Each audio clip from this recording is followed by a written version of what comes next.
বলিউডের ৯০ দশকের অভিনেত্রী রাভিনা ট্যান্ডন বাংলা চলচ্চিত্রে কাজ করবেন। ভারতের পশ্চিমবঙ্গের পরিচালক আতিউল ইসলামের বানসারা সিনেমায় কাজ করার প্রস্তাব গেছে টিপটিপ বর্ষা পানির এই নায়িকার কাছে।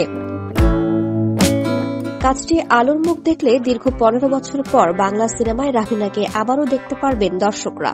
রাভিনার নতুন কাজের খবর দিয়ে আনন্দবাজার লিখেছে, বানসারা করার প্রস্তাবে সায় দিয়েছেন রাভিনা। সিনেমায় একজন রাজনীতিকের চরিত্রে পাওয়া যাবে এই অভিনেত্রীকে। পশ্চিমবঙ্গের পুরুলিয়ার মাফিয়া জগৎ ও তাদের সঙ্গে পুলিশের টক্করের নানা ঘটনায় সিনেমার চিত্রনাট্য তৈরি হয়েছে। নির্মাতা আতিউল ইসলাম জানান, রাভিনার সঙ্গে যোগাযোগের পর্ব শেষ। সিনেমাটি বড় আকারে তৈরি হচ্ছে বলেই তার মতো একজন অভিনেত্রীর কথা ভাবা হয়েছে।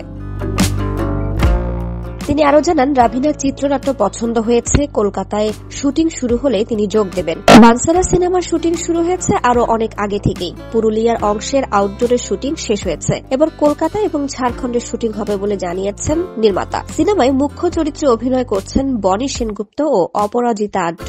চলতি বছরের দুর্গোৎসবে বানসারা মুক্তির কথা ভাবছে পরিচালক ও প্রযোজনা সংস্থা। ১৯৯১ সালে ক্যারিয়ার শুরু করা রাভিনা এক পর্যায়ে বিয়ে করে সিনেমা ছাড়লেও সম্প্রতি ফিরেছেন ওয়েব সিরিজ দিয়ে। অভিনেত্রী বাংলা সিনেমায় সবশেষ কাজ করেন ২০১০ সালে রাজা সেন পরিচালিত ল্যাবরেটরি সিনেমায়।